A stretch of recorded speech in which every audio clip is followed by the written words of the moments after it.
歡迎返到嚟日常研究部。你有冇諗過，當貓知道自己就快走嘅時候，佢會做啲咩呢？大多數人總以為佢應該只會越嚟越虛弱，安靜咁等到最後。但現實中唔少人面臨嘅，卻係一場突如其來、完全違背常理嘅轉變啊！有主人可能因為放唔低，又不停自責係咪做錯咗啊，甚至尋求寵物全心或者玄學上嘅幫助，只係好想知道當日隻貓臨走之前，到底佢經歷咗啲咩，心入面又會唔會好怪自己呢？今集我哋除咗從行為同生存本能角度，亦都會綜合部分主人嘅經驗，同大家睇下貓喺臨終前最常見亦最容易被主人誤解嘅行為變化。記住睇到最後啊！我哋呢個頻道主要係探討生活同寵物嘅有趣話題，有你哋嘅支持，我哋至可以持續向前。臨終前身體發出的細微信號。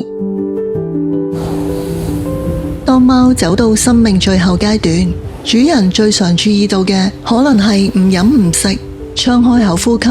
大小便失禁，甚至連平時坐低或者行路都變得困難。但其實最先出現嘅未必係呢類明顯嘅警號，而係一啲令主人最容易忽略嘅細微變化。Mr. Bishop, what's your problem? 當貓嘅身體狀況急速轉差，眼神會變得好安靜，反應變慢啊！但唔少主人更會留意到，貓喺臨終前，眼神會出現一種好難形容嘅空洞感啊！你會好似感覺到佢嘅意識已經慢慢抽離咗身體，做好隨時離開嘅準備啊！要知道，貓一生都好鍾意乾淨，當佢哋連舔毛同清潔嘅行為都完全停手，呢個通常係因為佢哋已經好虛弱啦，甚至痛到極點，佢哋真係連最後嗰少少氣力都冇，先會完全唔理會日常清潔，由得自己啲毛變到又亂又污糟啊！當貓去到臨終或者接近彌留狀態，身體會散發出一股平時你從未聞過嘅氣味。有唔少主人發現啊，當老貓行到最後關頭，只要一靠近，就會聞到一陣微弱嘅腥臭味，甚至好似化學物質咁嘅怪味啊！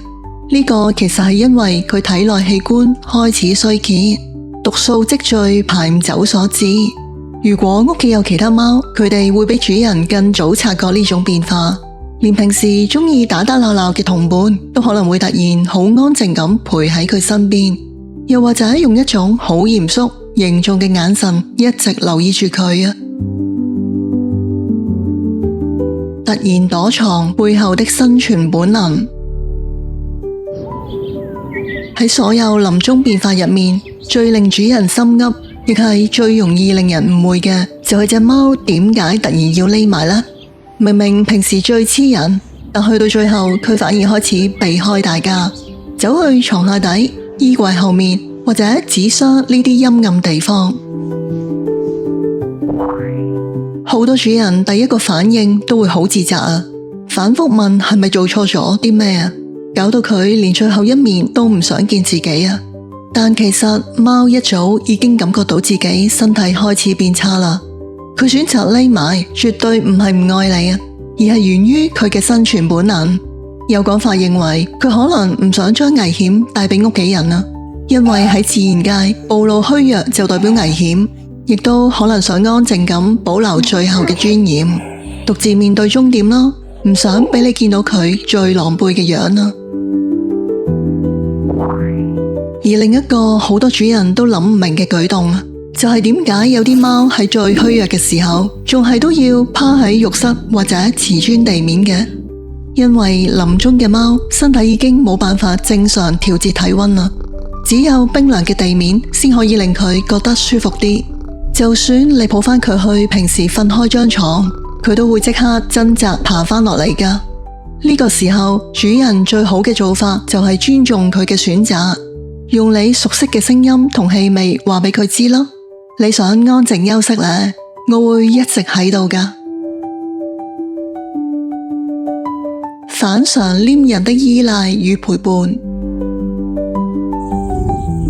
過唔係每隻貓臨走之前都會匿埋嘅，有啲反而完全相反啊！突然間變到好黐人，特別係平時比較獨立或者連睬你都要睇心情嗰種啊，會突然好想黐實你。之前從來唔會主動上床，依家每晚都要陪住你瞓啊！以前抱下都想咬人，依家就算攬到實一實都由得你啦。原因好簡單，當佢越嚟越虛弱嘅時候，就只係得返有你嘅氣味同埋呢個屋企，先至可以俾到佢最大嘅安全感啊！除咗變得好黐人，仲有一種更加戲劇性嘅轉變啊，就係坊間經常所講嘅回光返照。原本由病到奄奄一息，唔飲唔食，點知某一日突然變得精神返啊，仲會自己起身走過去食返最愛嘅罐罐。雖然醫學上認為呢個可能只係病情波動，又或者痛楚暫時減輕嘅狀態，但對好多主人嚟講啊，呢刻其實可能係佢用盡最後一啖氣，想將佢最精神、最好嘅一面留俾自己啊！主人的遺憾與最後能做的事。臨終道別後，相信唔少主人最常問嘅問題可能係：如果當時早啲察覺到，係咪可以處理得好啲呢？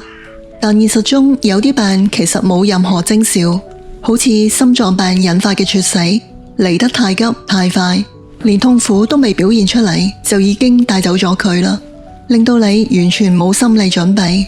呢種留低嘅遺憾，正正提醒我哋啊，喺最後相處嘅日子，到底乜嘢先係最重要呢？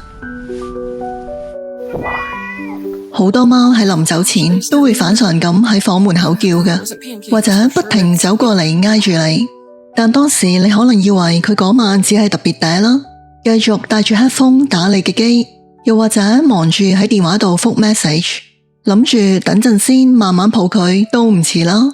直到後嚟先知道，原來嗰次已經係佢最後一次主動靠近你啦。真正珍貴嘅，從來都唔係手機熒幕裏面嘅世界，而係眼前陪伴咗你10幾年嘅生命啊！當貓病情惡化，不停咁出入醫院，做一系列密集式嘅治療，冇錯，本來係想幫佢延續生命，但亦可能帶俾佢更大嘅壓力同痛苦啊！好多主人事後都會問自己，如果當初冇逼得佢咁緊，等佢舒服啲走啦，會唔會好啲啊？其實最重要嘅係喺治療同生活質素之間攞個平衡。當然冇人可以代替你做出呢個判斷啊。到咗最後階段，一張熟悉嘅被，一種熟悉嘅氣味，一雙令佢安心嘅手，比所有嘢都嚟得重要啊！既然我哋冇辦法預知終點，亦唔想再留低遺憾，當最後嘅時刻真正嚟到啦，你仍然可以為佢做幾件簡單但最重要嘅事，叫下佢個名啦，用佢聽慣聽熟嘅聲線，可以帶到俾佢最大嘅安全感啊！輕輕咁摸下佢個頭或者下巴呢啲佢平時最中意嘅部位，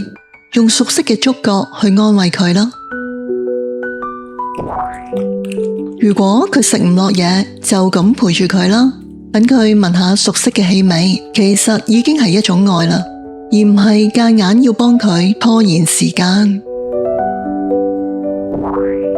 俾佢留喺安靜、舒適而且有熟悉氣味嘅角落，放一個紙箱啦。呢種被包圍嘅安全感，有時比任何嘢都重要。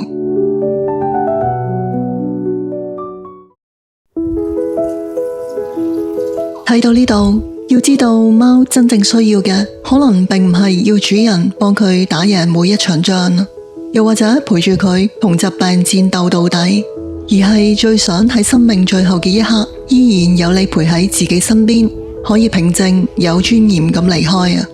而你願意陪住佢行到最後，唔單止俾到佢最後嘅安全感，而令佢唔需要獨自面對嗰份恐懼同無助。最後回想當日，你有冇曾經誤解或者錯過自己隻貓發出過嘅某啲信號呢？歡迎分享交流你嘅諗法同經歷，記得訂閱我哋嘅頻道，按讚同分享。多謝你睇到最後。